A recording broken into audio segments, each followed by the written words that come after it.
Vale a pena, sim. Para você rasgar com seus amigos na hora que sair desse confinamento, gente. Nossa. Ai, nem sei. Tem tanta coisa que eu quero fazer, tanto boteco que eu quero ir, jogar tanto papo fora. Aí você vai falar disso, tá? Para mostrar assim que você vai falar, gente, o ego, né? Esse papo assim bem filosófico. O ego, ele trata aí da consciência de nós mesmos. Entretanto, nunca estamos totalmente 100% conscientes. Nunca. Por mais racional que seja aquele indivíduo, sempre existe um nível, né, de influência do nosso inconsciente. Ah, que maravilhoso! Isso é bonito demais, tá? Lembra também que o ego é o que confere ali esse sentimento de identidade. Então, seria uma força unificadora, tá? É uma força unificadora. Quando eu penso nessa questão de ego versus inconsciente, tem uma frase, eu acho muito bacana, e eu queria que vocês pensassem sobre isso. Eu vou ler aqui para vocês. O equilíbrio perfeito, isso aí segundo a perspectiva junguiana, tá? O equilíbrio perfeito é um estado ideal que jamais será atingido, pois são os conflitos que geram a energia psíquica.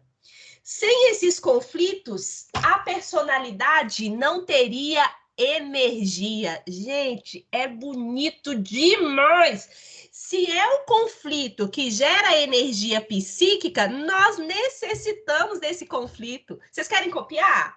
Anota aí no seu caderno, pega uma caneta, um marca-texto. No meu tá aqui de caneta vermelha. Quer que eu dite para vocês? Quero sim. O equilíbrio perfeito. O equilíbrio perfeito é um estado ideal que jamais será atingido.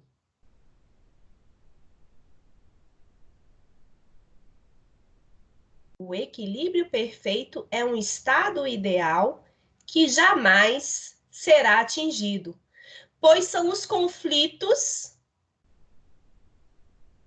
que geram a energia psíquica. Gente, é maravilhoso. Por isso que nós nunca estamos 100% conscientes de nós mesmos, porque sempre existe ali esse conflito. Nossa, é bonito. Oh, coisa bonita. Adoro essa aula. Captaram? Tá. Vamos. Ótimo. Vamos lá. Em relação, então, ao inconsciente, né, que vai, junto com o ego, promover aí essa energia psíquica. Nós temos o seguinte: o inconsciente origina-se ali de um material previamente consciente que foi esquecido ou suprimido. E ainda associado com aquelas questões de impressões sensoriais muito fracas. Por exemplo, eu estou aqui com vocês dando aula, meu foco, minha percepção está voltada toda para isso, meu aparelho perceptual cerebral está todo direcionado para esse tipo de atividade, né? Para esse tipo de tarefa de ensino, mas passou um ônibus aqui na esquina. E isso ativou, né, o meu inconsciente pessoal. Então, são essas impressões sensoriais que estão aí associadas com o nosso ambiente. Uma coisa importante quando eu penso em inconsciente pessoal, e é o que distingue de inconsciente coletivo, é o quê? A unicidade. O inconsciente pessoal, ele é único em cada pessoa, ele é subjetivo. Então, nós temos, por exemplo, aquelas memórias que são muito difíceis de serem acessadas, que foram reprimidas, recalcadas no nosso inconsciente e que são difíceis de serem acessadas, necessitando ali de uma intervenção terapêutica, né, com um bom psicólogo aí nessa linha analítica para tentar acessar essas memórias. Me dê exemplos de situações onde aquele paciente pode ter memórias muito difíceis de serem acessadas.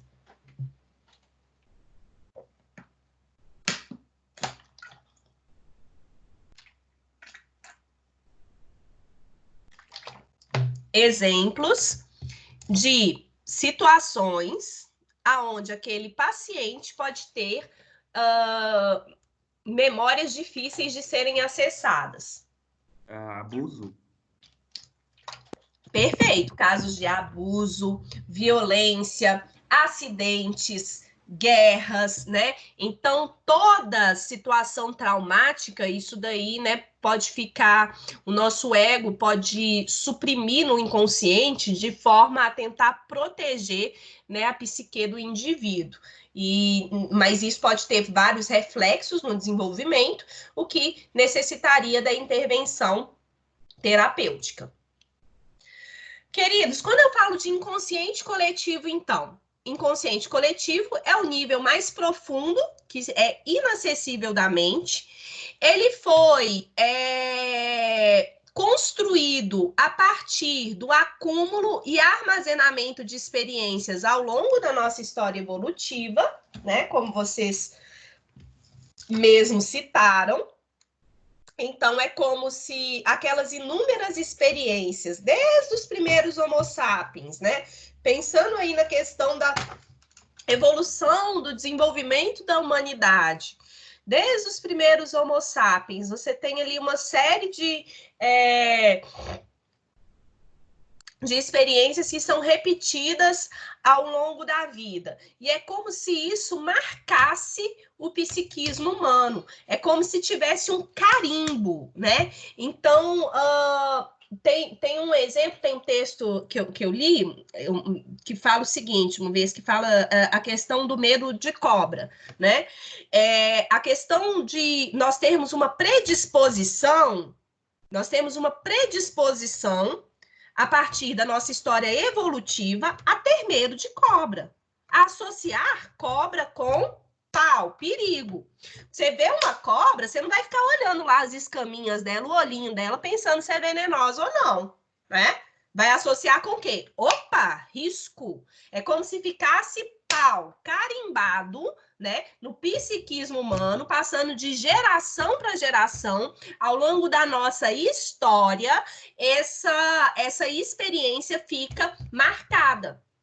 É o que é chamado aí de inconsciente coletivo. Tô sendo clara?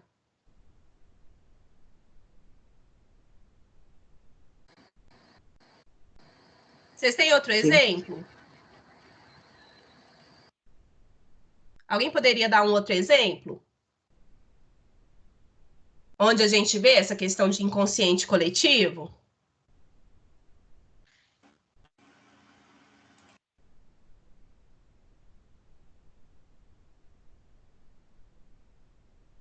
Sim, não, talvez. Vamos lá, então. Oi, eu tô pensando aqui. Tá pensando? Então vamos isso. Vai pensando. Imaginar. Vai pensando. Lembra aí do trabalho de vocês, quando vocês falaram de inconsciente coletivo, o que vocês colocaram? Ô, Nayara, não seria essa questão cultural mesmo, toda questão que às vezes vem, isso também não faz parte, não, desse inconsciente coletivo? Faz, com certeza. Aí, sobre o inconsciente coletivo, essa questão de cultura mesmo. Perfeito. Também. É a Márcia que está falando? Perfeito, Márcia. A questão cultural, né? Os nossos símbolos. Sim, olha só, um exemplo. A própria questão da religião. O culto ao desconhecido. você tem registros, né, lá dos primeiros Homo sapiens, até antes, né, o Neandertal, com esculturas, desenhos rupestres, cultuando divindades. Nós temos uma tendência a cultuar divindades, deuses, orixás, santos, né? Isso ao longo ali, obviamente, está associado com a memória cultural. Então, os vikings, né? Associados com os deuses vikings, Odin, Thor, Freia, a mitologia grega já tem outros. Então, assim, né? Já o cristianismo. Mas se você parar para pensar, o culto em si ao desconhecido para tentar achar respostas para o inexplicável faz parte do nosso inconsciente coletivo. Estão acompanhando? Sim. Sim, estou acompanhando. Legal, né? Não, é legal demais. Olha só, então é um repositório de experiências ancestrais. Ou seja, nós temos a predisposição a agir, comportar, né, como nossos ancestrais. E é claro que isso vai depender da nossa experiência. Então, existe uma predisposição, existe uma potencialidade, tá? Quando eu falo aí de... isso é importante a gente pontuar. Quando eu falo, só voltar aqui um pouquinho, de inconsciente pessoal, se assemelha ao pré-consciente e inconsciente estabelecido por Freud. Estão acompanhando? Então, o inconsciente pessoal da teoria junguiana é semelhante ao pré-consciente e inconsciente de Freud. Já o inconsciente coletivo seria uma expansão desses níveis, né, mais profundos aí da nossa psique. Então, outro exemplo. Por favor, deixa eu ver quem que poderia falar. Quem que está caladinho aqui hoje? Tem pessoas que estão muito caladinhas. Deixa eu ver, Marta. Você está com o microfone, Marta? Tô aqui. Ótimo. Marta, por favor, para você, o que, na sua perspectiva, o que configura uma boa mãe? Uma boa mãe é que dá bons exemplos pro filho. Nossa, menina, tem tanta coisa dentro de uma boa mãe. Que dá limite, que não deixa ele fazer tudo que ele quer, né? Porque isso muitas vezes acaba estragando o menino.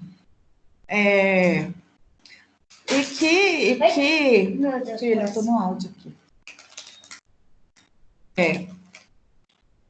Que ajuda ele né, que dá uma para ele no caso de escola, estudos. Ótimo. Então, olha só, vamos lá. Para Marta, a boa mãe está associada com uma boa orientação, uma boa estrutura, uma boa instrução, certo? Rafael, você está com o microfone? Rafael? Tá aí? Não? Mislene? Não quero, não. Oi, Rafael. Eu tô aqui. Oi, por favor, o que para você, né, a figura da mãe, o que você associa? Cuidado. Cuidado. Ótimo. Mislene? Mislene tá aí? Oi. Oi, uma boa mãe, para você, o que você associa? Protetiva, proteção, cuidado, zelo. Gente, a figura, exatamente, cuidado, zelo, orientação, proteção, acolhimento, afetuosa. Isso daí faz parte do quê? Do nosso inconsciente inconsciente coletivo, certo? Algo que foi construído ao longo dos anos.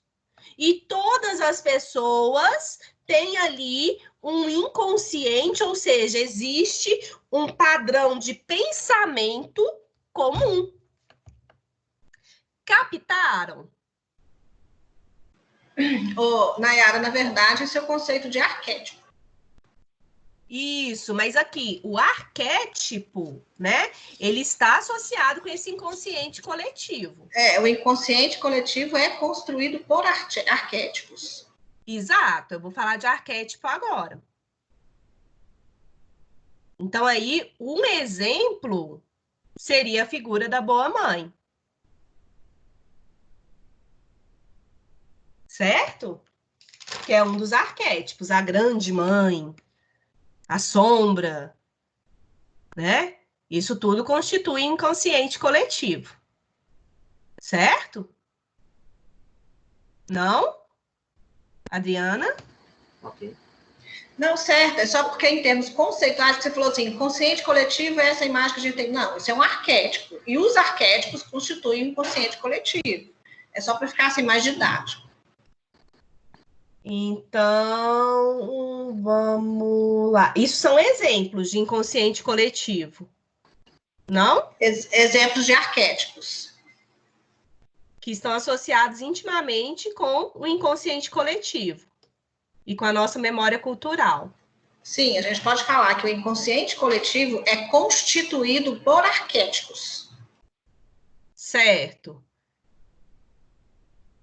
Eu não entendi, desculpa. Não, é só questão, assim, didaticamente, conceitualmente, a imagem de mãe, por exemplo, é um exemplo de arquétipo.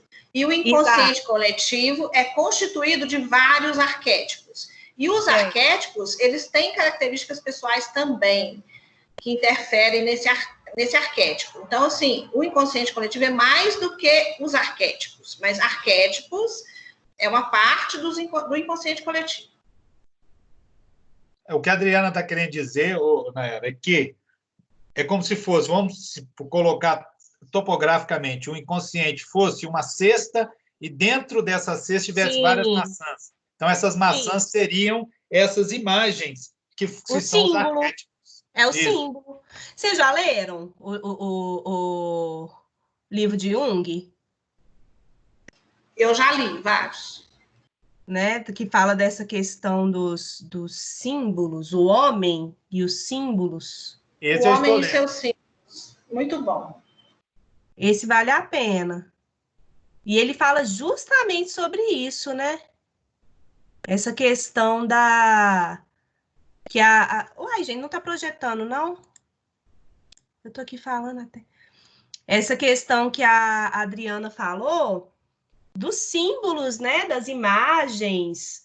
Porque eu vejo da seguinte forma.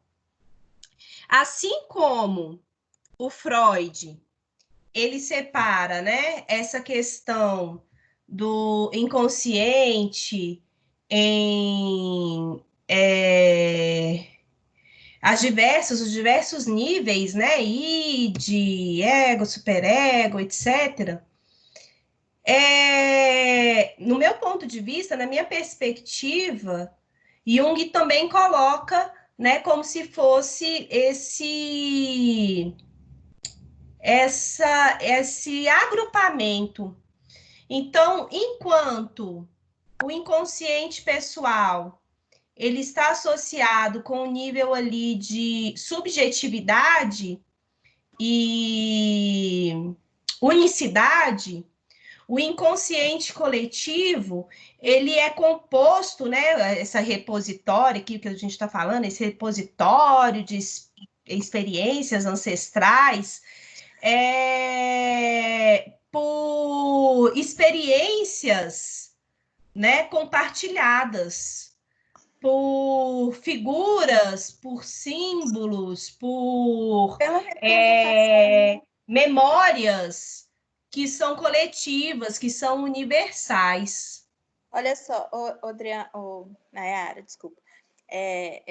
Esse arquétipo aí, no caso, é tipo, é a representação social daqui, não é isso que você fala? Isso, seria aquele símbolo, né? Aquela imagem. Quando você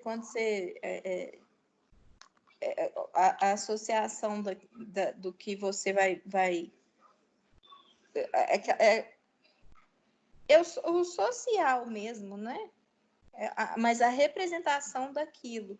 Por exemplo, quando você vê uma imagem, sei lá, um papa tem uma representação, não é isso que você está... Isso. O arquétipo, na verdade, ele está associado com a memória coletiva.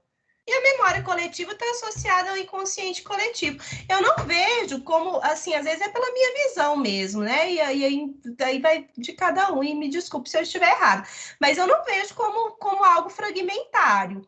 Na verdade, todos esses conceitos se permeiam, se complementam e estão associados ali na prática com, né, a mesma coisa.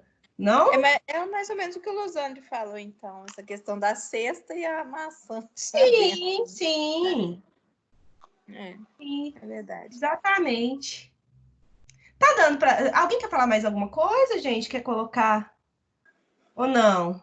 Adriana. Oi. Oi. Vamos lá, vamos voltar para a questão conceitual lá. Eu vou falar de arquétipo. Daqui a pouquinho, eu vou falar de arquétipo, aí você retoma essa questão para ver se a gente consegue construir um ponto em comum, tá bom? Okay. Vamos lá. Quando eu penso, então, em Jung, pessoal, nós temos aqui, né, essa questão que ele coloca sobre individuação. Uma experiência total ali de integralidade, ou seja, né, que é necessário a integração entre os aspectos conscientes e inconscientes, certo? Nós temos ali, e aí ele coloca no livro, colocada a questão de um dos tipos de arquétipos, né, que é apresentado na teoria junguiana, que seria ali essa integração entre o ego e o arquétipo sombra. Então, lembrem, quando eu falo aqui, ó, o conceito... E ver se eu estou falando a mesma coisa que vocês. Me corrijam se eu estiver errado. O conceito de arquétipo está associado intimamente aí a algo pessoal e coletivo, né? O conceito de arquétipo, e quando eu falo especialmente no arquétipo sombra, o que é o arquétipo sombra, pessoal?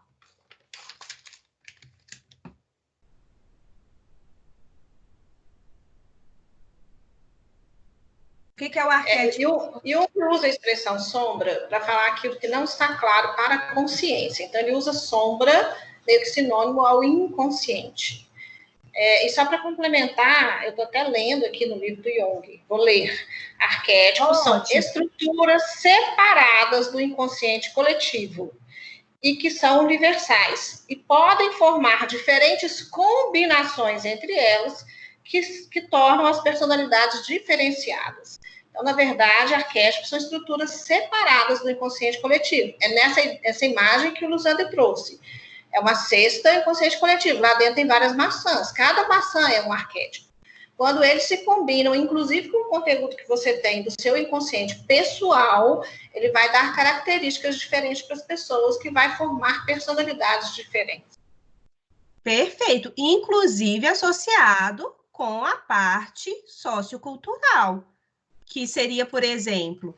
A sociocultural é um arquétipo. Ela é um arquétipo. Então, assim, a cultura é um arquétipo. Todos os elementos que compõem a cultura. Igual ele fala que elas se associam.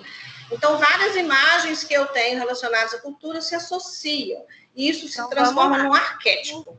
Isso. Eu tenho o grupo A e eu tenho o grupo B.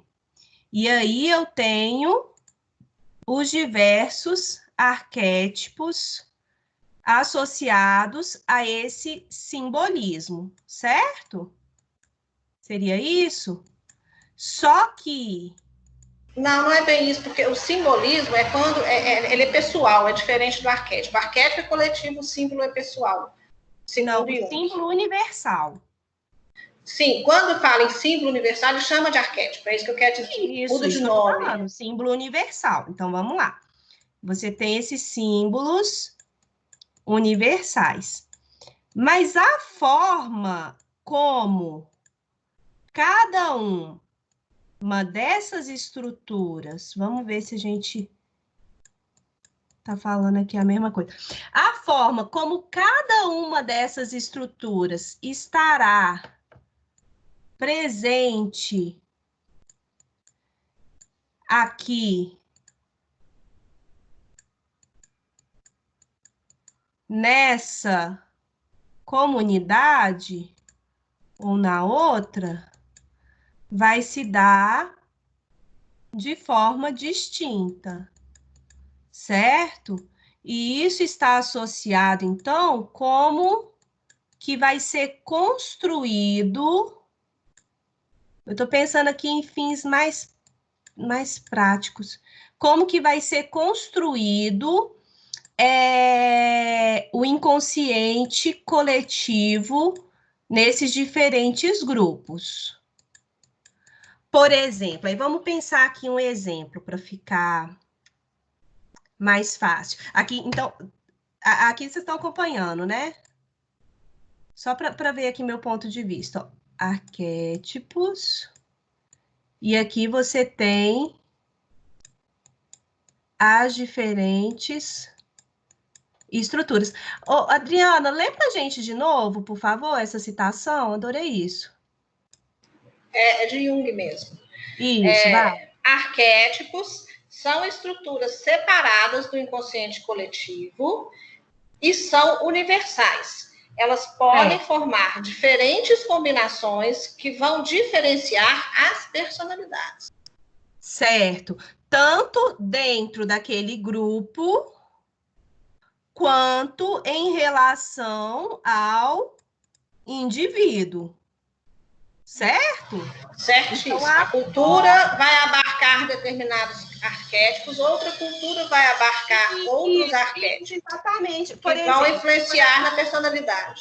Exatamente. Por exemplo, e aí recai, a gente tinha falado, por exemplo, a questão da adolescência, a gente tinha citado bastante sobre isso, né? E aquela questão de como que é conceituado a adolescência, como que é trabalhado o processo de adolescer nas diferentes culturas, né? E a gente falou, por exemplo, da questão de algumas tribos indígenas que têm o ritual, e no dia seguinte, né, você tem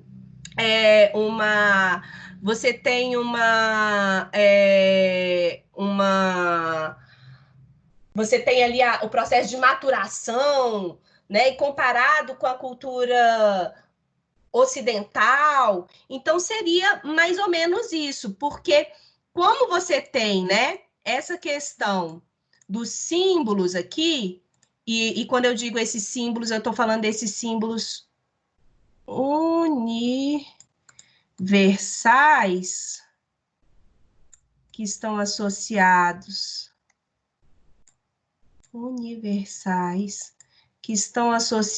aí ao arquétipo, né? Aí, porque se a gente não pensar como que isso se dá, se constrói, né, nas diferentes culturas e dentro de cada indivíduo, como que isso é assimilado, absorvido, a gente pode lembrar até de Vygotsky, né, desse processo de assimilação, como que se dá essa assimilação, a apropriação do meio sociocultural, né, como que isso se dá. Se nós desconsiderarmos isso, é como se a gente falasse que existe um padrão, e quando a gente fala de psique, não tem padrão, né? Não tem padrão que é repetido aqui para todo.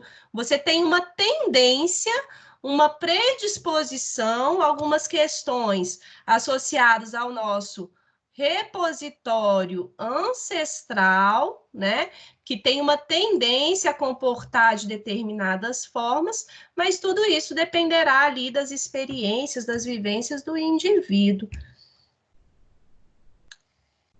Estamos falando a mesma coisa ou não? Me desculpa, porque eu estou entendendo que a gente está falando a mesma coisa. Agora sim. Agora sim. Mas está tudo associado? Está tudo associado. Certo. Então tá. Maravilha. E quando a gente fala, então, do arquétipo sombra, o que é mesmo? Pensando agora aqui na questão do indivíduo.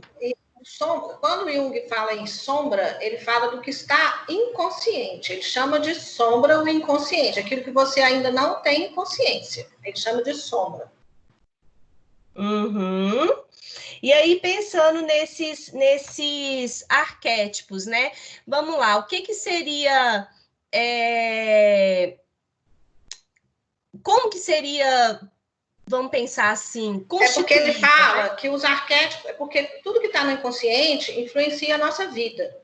Né? Mesmo que a gente não tenha consciência disso. Então, existem arquétipos que estão no nosso inconsciente e que influenciam a nossa vida. E que isso também faz parte da formação da nossa personalidade, que a gente não é só o que a gente tem consciência, nem só os arquétipos que a gente tem conhecimento. Tem muitos arquétipos que estão no nosso inconsciente, que a gente nem imagina e que estão influenciando a maneira da gente ser e a construção da nossa personalidade. É porque ele fala isso quando ele vai explicar a construção da personalidade. Sim, perfeito. Então, é isso mesmo que a gente estava falando, né? Que nunca estamos 100% conscientes, né? Sempre tem ali a influência do inconsciente na nossa vida. Nunca estamos totalmente conscientes. Mas vamos lá, então. Pegando aqui... Deixa eu explorar aqui mais com vocês. Deixa eu apagar isso daqui, que senão vai ficar gravado. Quando eu pego... essa questão conceitual aqui, de forma bem simples, né? A perspectiva aí, comparando o inconsciente aqui pessoal com o inconsciente coletivo, né? Quais são as marcas aqui principais? Então, vamos lá. A psicanálise, né? Ela afirma ali que todos temos um inconsciente pessoal, especialmente com aqueles conteúdos que foram reprimidos, recalcados durante o período de latência, né? Que a gente já tinha discutido sobre isso. Mas Jung vai um pouco além, quando a gente pensa aí dessa questão de inconsciente. Ele coloca que todos temos um inconsciente coletivo. E que esse inconsciente coletivo está associado à ancestralidade, à história da espécie humana, né? E aqui eu vou pegar um outro exemplo aqui, um outro trechinho para vocês, para a gente refletir, né, sobre essa questão de inconsciente coletivo. É do Harari. Vamos lá. A ficção... Presta atenção. A ficção nos permitiu não só imaginar coisas, como também fazer isso coletivamente. Podemos tecer mitos partilhados, tais como a história bíblica da criação, os mitos do tempo do sonho dos aborígenes e mitos nacionalistas dos estados modernos. Tais mitos dão aos sapiens, Homo sapiens, a capacidade sem precedente de cooperar, de modo versátil, em grande número. Formigas e abelhas também podem trabalhar juntas, em grande número, mas elas o fazem de uma maneira um tanto rígida e apenas com parentes próximos. Os sapiens podem cooperar de maneira extremamente flexível, com um número incontável de estranhos. E é por isso que os sapiens governam o mundo, ao passo que as formigas comem nossos restos e os chimpanzés estão trancados em zoológicos e laboratórios de pesquisa. Então, aqui nesse trecho, ele fala justamente sobre o quê? a possibilidade que nós temos, né, a partir aí da revolução cognitiva, nós temos aí como espécie, pensando na história, por isso que eu estou falando aqui, ó, que é bom a gente ter essa visão aqui biológica, né? Pensando na história da espécie humana, pensando na história da espécie humana, né?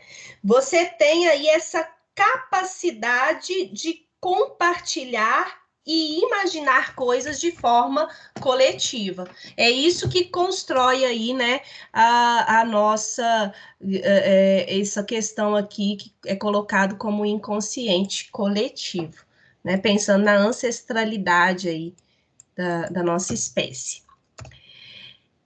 Arquétipos, então a gente já falou bastante sobre isso, mas só para reforçar, e aí podem falar a qualquer momento, tá? Por favor, eu acho que é muito rico essa troca, a gente tem que fazer uma aula dialogada mesmo.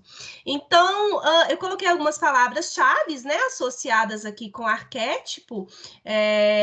Nós temos aqui essas imagens primordiais, imagens raízes, padrões comportamentais, memórias coletivas, experiências compartilhadas, os símbolos universais, e essas experiências que foram repetidas em inúmeras gerações, conferem ali uma impressão, é como se tivesse um carimbo em nosso psiquismo, que é associado à memória coletiva, certo?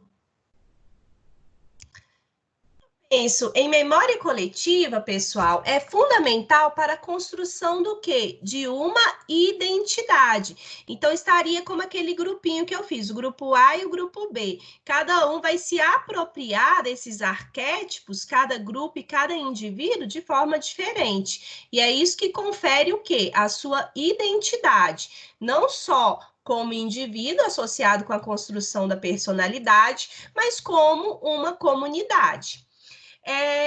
Cultivar a memória é mais do que conhecer friamente o passado, é levá-lo ao presente e sentir-se parte dele. Isso daqui eu acho maravilhoso, né? Como que nós precisamos cultivar a memória coletiva, os saberes tradicionais, né? Eu, como essa parte, assim, dos saberes, né? Eu sou muito voltada para a parte, assim, do cognitivista mesmo, e como que nós precisamos zelar, né? E realmente valorizar aqueles saberes populares, a cultura popular associada à memória coletiva. É importantíssimo. E como que isso se expressa, né? Nas ações e representações de um grupo, necessariamente está sendo ali expressa, né, uma memória cultural carregada de quê? Olha aqui, os símbolos, né? Carregado aqui, ó, de símbolos, regras, hábitos, modos de fazer que pertencem àquele grupo. E esse tipo de código só faz sentido para quem pertence àquele grupo. Então, vamos lá. Quando eu coloquei a questão do ritual, o ritual de iniciação na vida adulta, no caso ali dos índios, né? Coloca aquela luva cheia da tucandeira, aquela formiga enorme, e aí você tem o quê? Quem entende aquele símbolo, aquele ritual, aquele hábito, aquele modo, é quem pertence àquela comunidade, né? Então, nós não conseguimos, mas está associado ali com o ritual de passagem. Então, está intimamente ali associado com essa memória cultural. Tranquilo, pessoal? Eu estou divagando muito. Está tranquilo?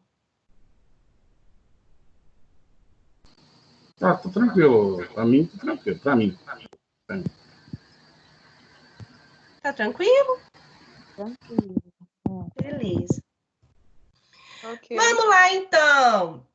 Então, o conteúdo existente aqui, que bonitinho, é o que o Luzane tinha falado, é como se fosse a cesta, olha aqui, ó.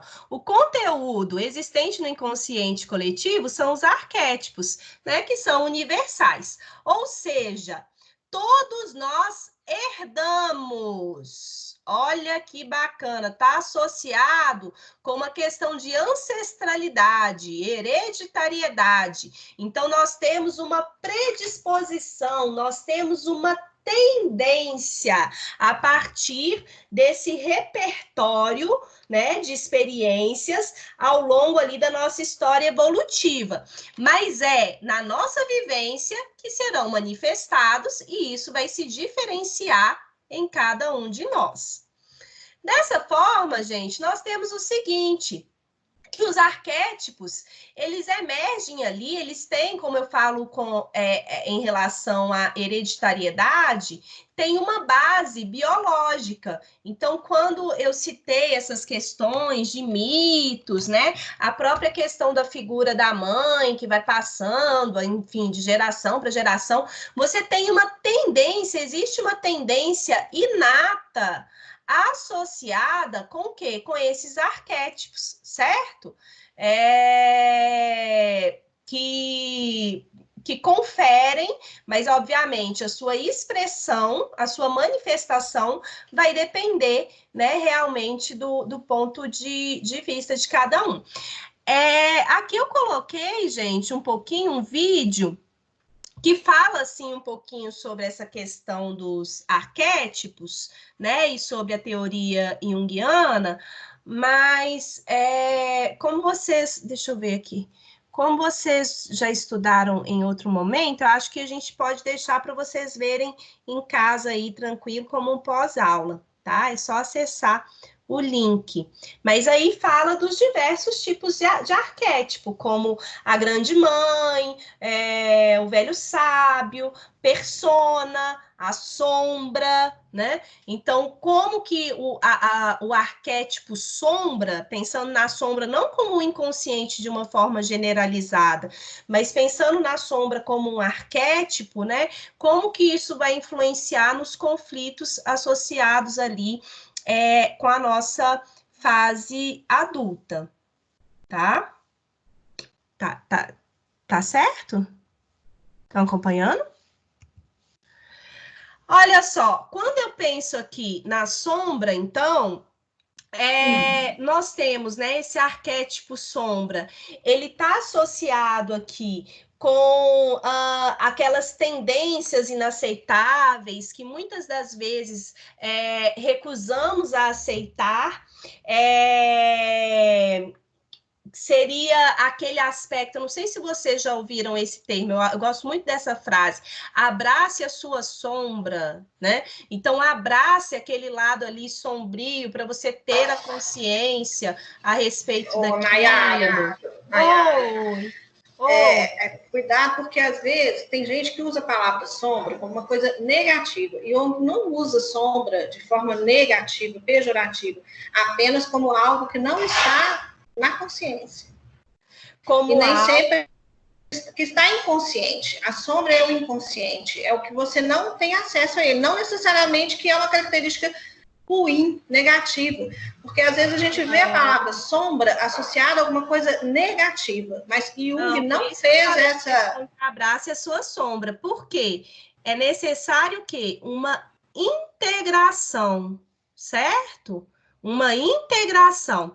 Então, quando eu penso aqui na questão do arquétipo sombra, eu vou passar aqui o videozinho que eu acho que dá para fins didáticos, assim, dá uma explanada bem bacana. Mas, veja bem, coloca aqui como essa questão, pensando como um arquétipo, né? Seriam aqueles conteúdos reprimidos que muitas das vezes as pessoas não tem a tendência a não aceitar, mas uma vez que você consiga integrar, você consegue utilizar essa energia, de forma construtiva,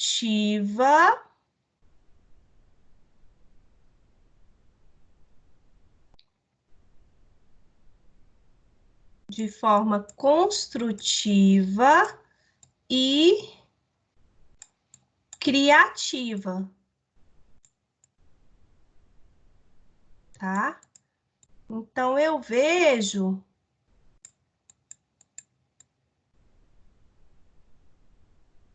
muito nesse sentido, que é o quê? Vamos lá, deixa eu voltar aqui a sombra.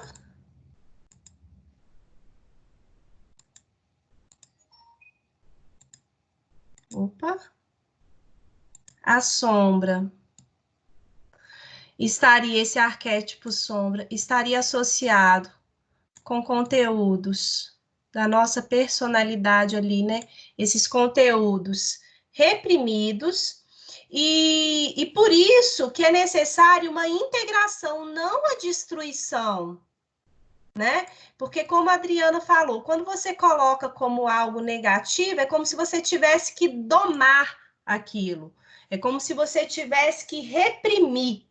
Mas, na verdade, para nós sermos inteiros, para nós termos a nossa completitude, é necessário a integração da sombra. De que forma? De forma que você utilize essa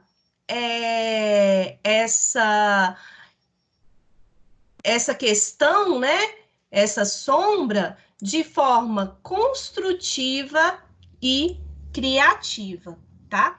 Deixa eu colocar aqui para vocês, certo? Certo? Sim? Adriana? Tranquilo. Pode falar essa coisa. Não, é isso mesmo. É só porque, às vezes, quando fala assim, quando se refere à não destruição da sombra, é como se ela fosse um aspecto negativo.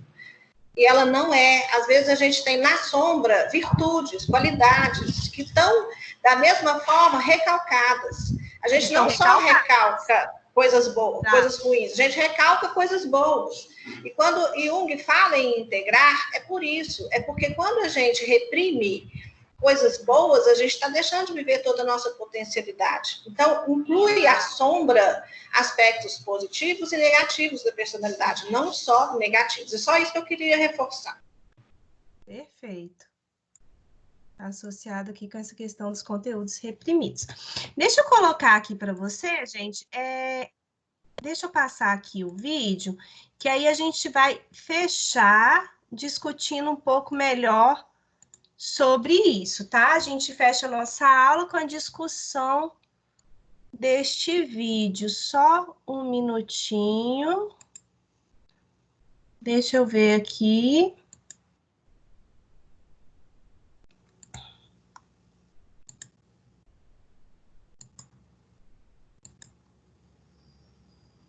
Vê se tá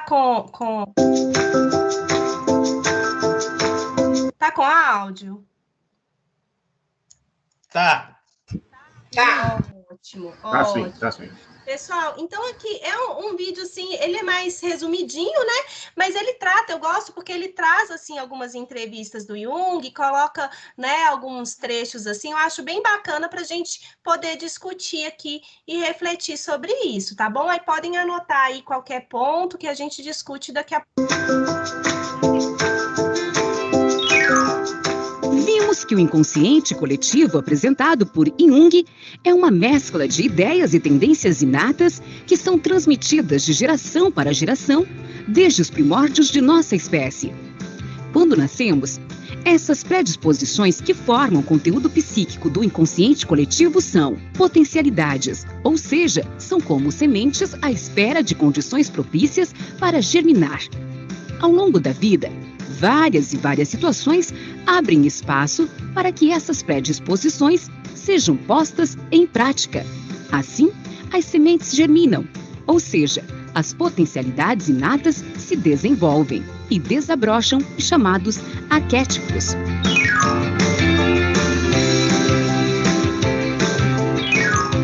Os arquétipos são elementos que emergem a partir das tendências inatas que fazem parte do inconsciente coletivo. Portanto, eles têm uma base biológica.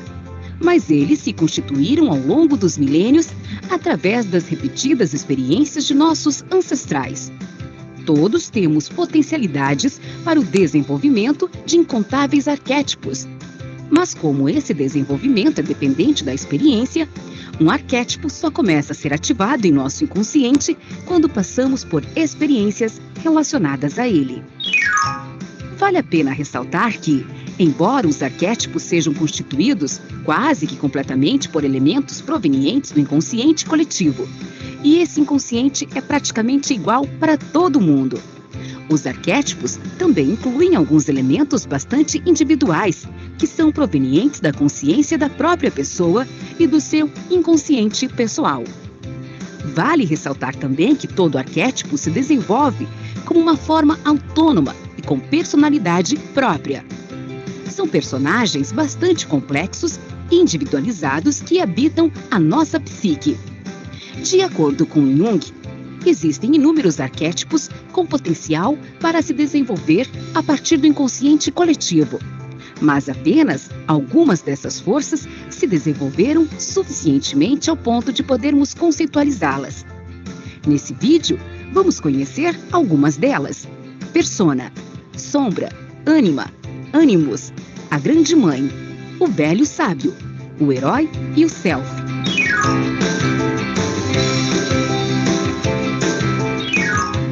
A persona é formada pelos aspectos da personalidade que mostramos publicamente. Todos precisamos representar um papel que atenda ao que a sociedade espera de nós. A persona é aquela parte da personalidade que obedece a essas exigências sociais, muitas vezes relacionadas à profissão que exercemos, ao gênero ao qual pertencemos, à nossa classe social e a vários outros marcadores sociais que fazem parte de nossa vida em sociedade. Segundo Jung, é importante que essa personagem que apresentamos ao mundo não seja exatamente igual à pessoa que somos em nosso mundo privado. Ou seja, não é saudável trazermos para a nossa vida particular todas as características da persona, todas as exigências da vida social, ou acabamos nos afastando da nossa individualidade, da nossa unicidade, dos aspectos que nos tornam autênticos, inclusive dos nossos objetivos de vida, e nos tornamos muito dependentes da aprovação dos outros. Por outro lado, não se deve abandonar por completo as exigências da vida em sociedade, subestimando a importância dos vínculos sociais para a saúde psíquica. É preciso encontrar um equilíbrio entre aquilo que a sociedade espera de nós e aquilo que realmente somos. Do contrário, uma de 3 coisas desagradáveis pode acontecer. 1. Vivermos na vida pública e na vida particular somente aquilo que os outros esperam de nós.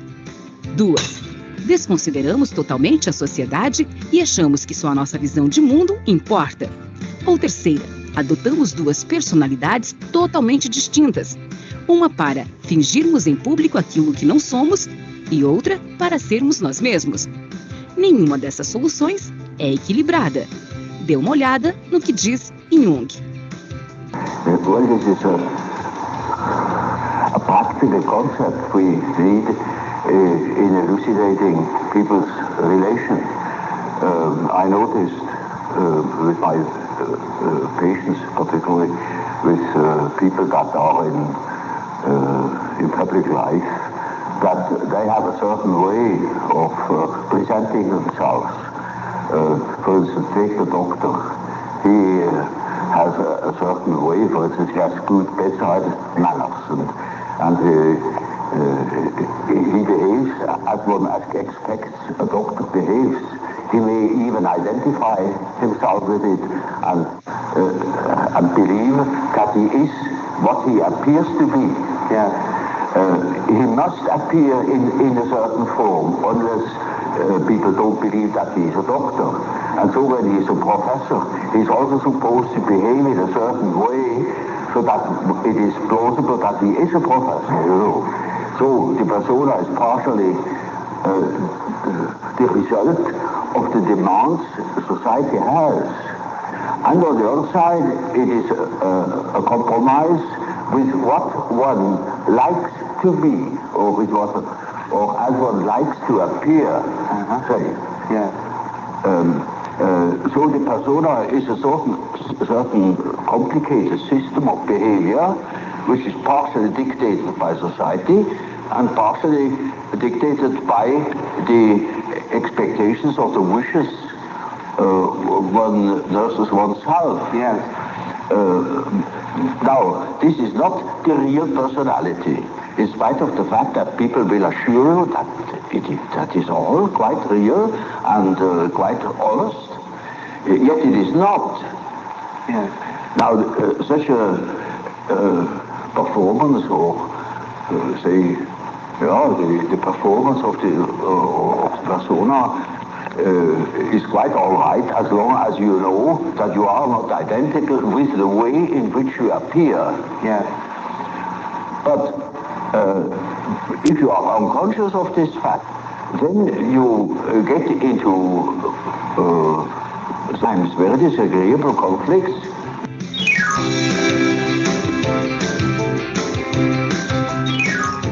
A sombra é o arquétipo que engloba todos os aspectos de nossa personalidade, que nos recusamos a reconhecer, que tentamos esconder de nós mesmos e dos outros. Todas as nossas tendências que consideramos inaceitáveis, mas também algumas características construtivas e criativas fazem parte da sombra. Jung afirmava que, para sermos inteiros, precisamos nos esforçar continuamente para conhecer a nossa sombra. Infelizmente, é mais fácil projetarmos nossa escuridão nos outros, ou seja, enxergarmos nas outras pessoas o que há de mal e feio em nós. A maior parte de nós jamais reconhecerá sua sombra, apenas o lado virtuoso da própria personalidade. Esse desconhecimento a respeito de si pode levar o indivíduo a se deixar sucumbir pelo arquétipo da sombra, vivendo uma vida de tristeza, derrotas e descrença em si mesmo.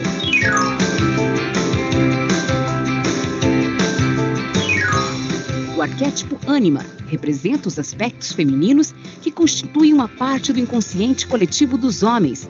Ou seja, ânima é o lado feminino do homem, é o seu lado emocional.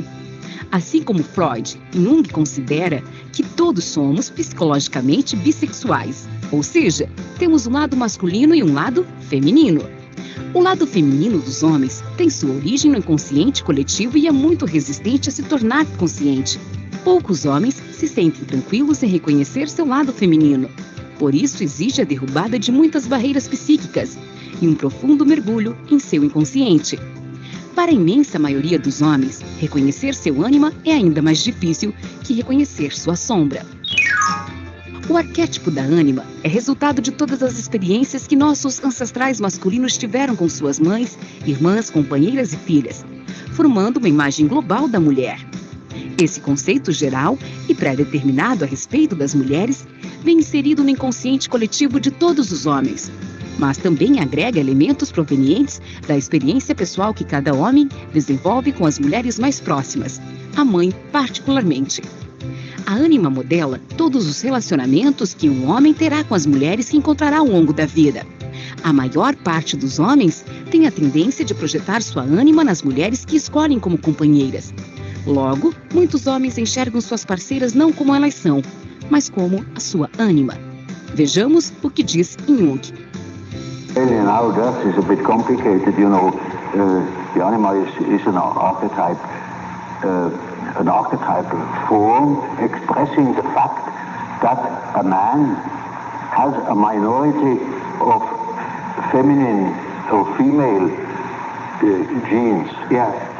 And that is something that doesn't disappear in him. That is constantly present. And it works as a female in a man. Therefore, already in the 16th century, the humanists have discovered that man has an anima. I see. And that each man carries his female with himself, they say it. Yes. So that is not a modern invention. Yes.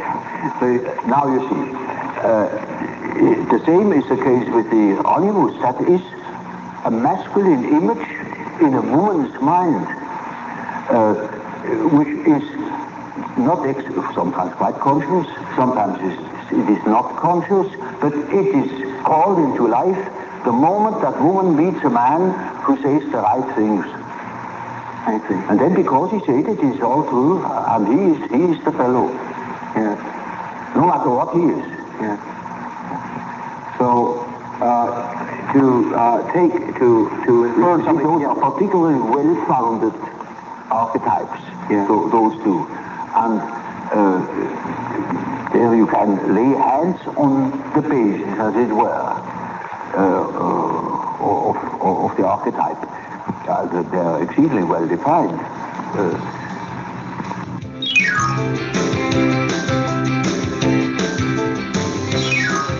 O ânimos é o lado masculino da mulher, responsável pelo pensamento e a racionalidade. Esse arquétipo tem sua origem nas experiências que as nossas ancestrais tiveram com seus pais, maridos, companheiros e filhos, formando uma imagem geral do homem. Muitas vezes, as mulheres projetam seu ânimos nos homens que buscam como companheiros, ou seja, não veem seus companheiros como eles são, mas como seu ânimos.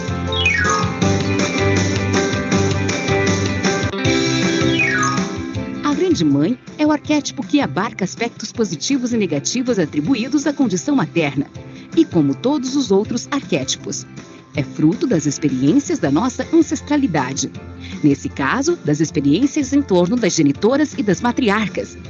Alguns dos aspectos positivos desse arquétipo são a fertilidade e a nutrição, pois a Grande Mãe é capaz de produzir e sustentar a vida.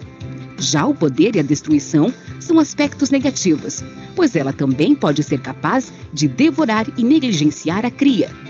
Inúmeros mitos, lendas e crenças religiosas estão impregnadas de elementos que simbolizam a Grande Mãe, aquela que é ao mesmo tempo a provedora e a destruidora.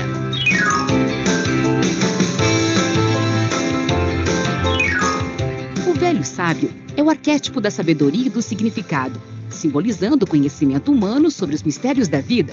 Como aspecto negativo, podemos citar a rigidez e o falso saber. O sentido desse arquétipo é inconsciente e não pode ser vivenciado por um indivíduo isoladamente, pois o inconsciente coletivo não tem a capacidade de transmitir sua sabedoria diretamente a uma única pessoa. E o único arquétipo não é portador de toda a sabedoria. Políticos e líderes religiosos são, muitas vezes, orientados por aspectos negativos desse arquétipo, particularmente os que usam de verborragia para regimentar seguidores ansiosos para se deixarem levar. Afinal, todos nós temos esse arquétipo e o nosso velho sábio gosta de ver naquelas pessoas que sabem falar com autoridade, apelando tanto para a razão quanto para a emoção dos ouvintes com maestria. Infelizmente, muitas vezes, nosso velho sábio confunde discursos que apenas soam convincentes com sabedoria genuína.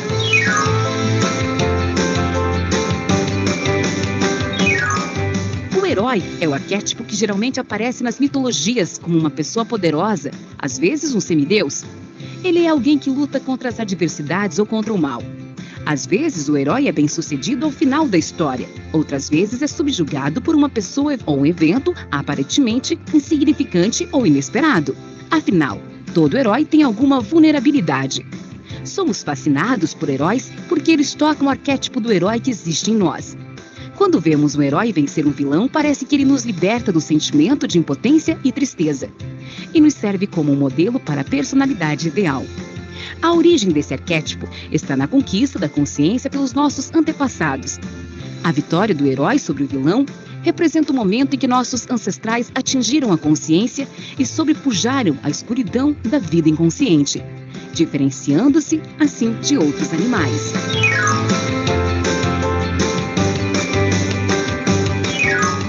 Todos temos a tendência de buscar o crescimento, a perfeição e a completude, segundo Jung. Essa disposição inata é o self, o mais abrangente de todos os arquétipos. Ele constrói um vínculo que liga todos os arquétipos e os impulsiona em direção à autorrealização. Assim como os demais arquétipos, ele possui elementos conscientes e outros provenientes do inconsciente pessoal, mas é, na maior parte, formado por elementos do inconsciente coletivo. O self simboliza os ideais de perfeição, completude e inteireza de cada pessoa, representando ainda a busca pelo equilíbrio e unidade da psique. Esse arquétipo abarca a mente consciente e inconsciente e une os elementos opostos da personalidade, o masculino e o feminino, o bom e o mal, a luz e a escuridão.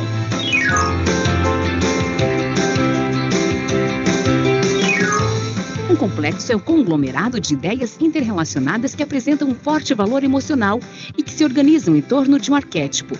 Logo, o núcleo de um complexo é sempre um arquétipo. Os complexos são experiências muito pessoais e eles podem ser totalmente inconscientes ou podem conter material consciente e inconsciente. Quando o complexo é ativado, por alguma circunstância da vida, tipo um trauma ou um conflito moral, ele se apresenta sempre com uma grande carga emocional. Apesar do entendimento popular de que complexos são coisas ruins, na verdade, os complexos não são negativos em si. Segundo Jung, os complexos são caminhos que podem nos levar ao inconsciente. Eles são responsáveis pelos sonhos e por algumas de nossas atitudes cotidianas. De toda forma, ainda que os complexos não sejam essencialmente ruins, seus efeitos podem ser negativos. Complexos totalmente inconscientes podem se apoderar do ego, a estrutura psíquica que gerencia nossa consciência. Quando isso acontece, surgem mudanças comportamentais repentinas e estados alterados na consciência. Mas, em outras situações, esses nós de energia podem ser grandes aliados do desenvolvimento psíquico quando nos dispomos a superá-los, estudando-os, vivenciando-os intensamente e compreendendo qual o papel que eles exercem nos nossos comportamentos e na nossa vida emocional. Para a psicoterapeuta Marie-Louise von Franz, amiga de Jung, os complexos são os motores da psique. São como diferentes núcleos que impulsionam e vitalizam a psique. Se não tivéssemos complexos, estaríamos mortos. No próximo vídeo, vamos conhecer os tipos psicológicos definidos por Jung e o fenômeno da individuação.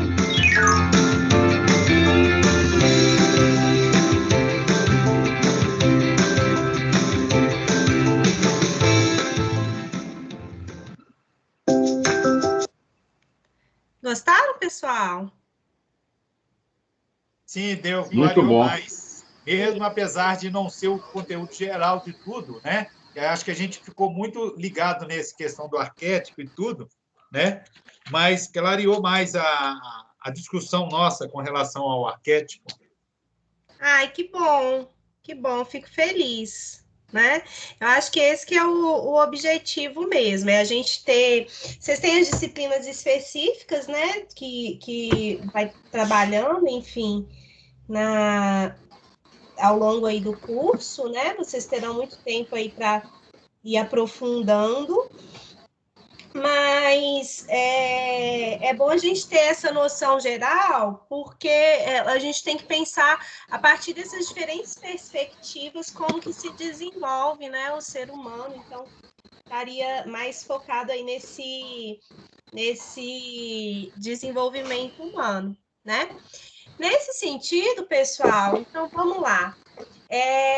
Eu peguei até uma citação aqui do Jeremy Abrams, que ele tem um livro, ele é bem bacana, chama Ao Encontro da Sombra, como nós estamos falando aqui sobre essa questão do ego versus o arquétipo sombra, né? O que é colocado? Então, como o Adriano falou, Jung, em vários textos, ele coloca a sombra como os aspectos inconscientes, né? Mas nós temos ainda esse conflito também, né, entre o bem e o mal. Os conflitos, geralmente, a gente associa com algo negativo, porque, numa forma geral, esses conteúdos que são reprimidos, né, estão associados com esses dilemas, né, com esses conflitos éticos e morais. Aí eu tenho aqui esse livro, é bem bacana, fica também outra dica, O Encontro da Sombra. E aí ele começa o livro da seguinte forma: sentimentos e comportamentos proibidos surgem da parte mais escura e negada de nós mesmos, a nossa sombra pessoal. Todos nós temos uma sombra que começa a se desenvolver na infância, como resultado da repressão ou negação de sentimentos indesejáveis. E saber lidar com isso, né? Integrar essa sombra integrar de uma forma construtiva e de uma forma criativa é fundamental para o desenvolvimento. Opa, deixa eu só desligar aqui. É fundamental para o desenvolvimento desse indivíduo, tá? Quando coloca, então, o último termo que é apresentado aí no nosso capítulo, a questão da metanoia, a metanoia se refere ao processo ali de questionamento, quando você tem a eclosão, olha só, como a gente havia falado, né? Que é algo positivo, abrace sua sombra, eu adoro essa frase. É quando você tem a eclosão desses conteúdos reprimidos na sombra, certo? A fim de conectar-se ao nosso interior. Então, isso é muito importante, porque quando nós nos conectamos ao nosso interior, quando nós abraçamos a nossa sombra, quando nós refletimos sobre aquilo, tem uma série de aspectos importantíssimos ali na formação do nosso caráter, né, que são trazidos aí à tona. Então, tá diretamente essa questão da reflexão, né, do eu, se conectar ao eu interior, isso daí está muito associado com essa fase que nós estamos falando, que é a fase justamente onde você já tem um nível de maturidade maior, você já tem um repertório, né, associado ali com essas emoções, e é possível evoluir nesse sentido. Então, buscando sempre a integração. Aqui, só para fechar, a metanoia é a mudança essencial de pensamento ou caráter. Pessoal, mais alguma coisa? Algum comentário? Alguma observação? Não, nada. Para mim, é mais agora também dar uma lida, né? A gente tem que também ele vai atualizar, né? A gente tem que também correr atrás um pouquinho, né? Sim. Fazer a interpretação de cada um, né? Isso, exatamente. Mas isso faz parte, né? Eu acho que assim, o processo de aprendizagem é justamente esse. O professor, ele é mediador, cada um constrói o seu conhecimento, né? E a partir da oportunização. Então, eu estou mostrando aqui os diferentes pontos de vista à luz aí, né, desses teóricos que trabalham aí esse desenvolvimento humano, né? Essa questão da nossa evolução. Maravilha, gente. Deu para ter essa explanada aí geral, alguns conteúdos aí que são, alguns conceitos, né? Lembrem que como a gente está essa disciplina é considerada uma disciplina básica, né? O meu objetivo aqui é justamente trabalhar essa questão conceitual com vocês, né? Para depois vocês conseguirem aprofundar mais aí ao longo do curso, né? E expandindo aí o conhecimento, certo? Ok? Tranquilo. Ok? Maravilha. Pessoal, mais alguma coisa? Adriana? Adriana tá aí? Adriana? Oi? Maravilha. Desculpa se eu falei alguma coisa aí, mas deu para acompanhar? Deu, gente? Sim. Deu sim. Deu sim, deu tranquilo. Deu tranquilo. Então tá ótimo. Gente, muito obrigada pela participação, muito obrigada pelos comentários, por essa troca, e até semana que vem, tá? Abraço. Se Deus quiser, tchau, um abraço. Bom fim de semana. Tudo de bom. Cuidem-se. Bom fim de semana, abraço. gente. Abraço. Pode deixar. Tchau. Tchau. Tchau.